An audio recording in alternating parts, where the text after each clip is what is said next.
In today's video, I'm going to teach you how to use Monday.com Sales CRM. We'll start right from your Monday.com home, so make sure you're logged in and looking at your main dashboard. From here, open the Workspaces section on the left panel. This is where all your team's work lives, and organizing it well makes everything easier to find later. Next to Workspaces, click the plus icon and choose to create a folder. A dedicated folder keeps all your CRM pieces neatly grouped. Name the folder something clear, like Sales CRM. Keeping names consistent helps your teammates quickly understand what's inside. Once the folder appears in your sidebar, right-click it to open its menu. Hover over Create in Folder, then select Board. Boards are where you'll track items and move work forward, so think of them as your primary working spaces. Give this first board a descriptive name, such as Leads Board, so it's obvious what it manages. Before creating the board, choose the appropriate privacy setting. Public means your entire account can see it. Private limits it to selected members, and shareable is useful when collaborating with external partners.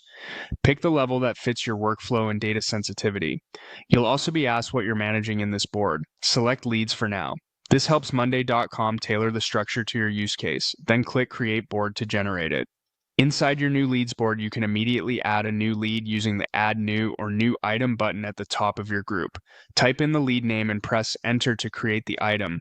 From here, you can continue filling out details using the default columns provided. If the default group title doesn't match your process, simply click it to edit. Rename it to the stage that makes sense for you, like new leads or prospecting. Clear group names make it obvious where each item belongs. You can also add a new group if your pipeline needs another stage. This is great for separating phases such as qualified, negotiation, or closed won, depending on your sales cycle.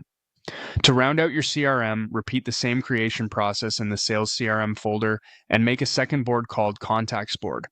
This board pairs nicely with Leads. Use Leads to track prospects through your pipeline and use Contacts to maintain a clean list of people and companies you work with.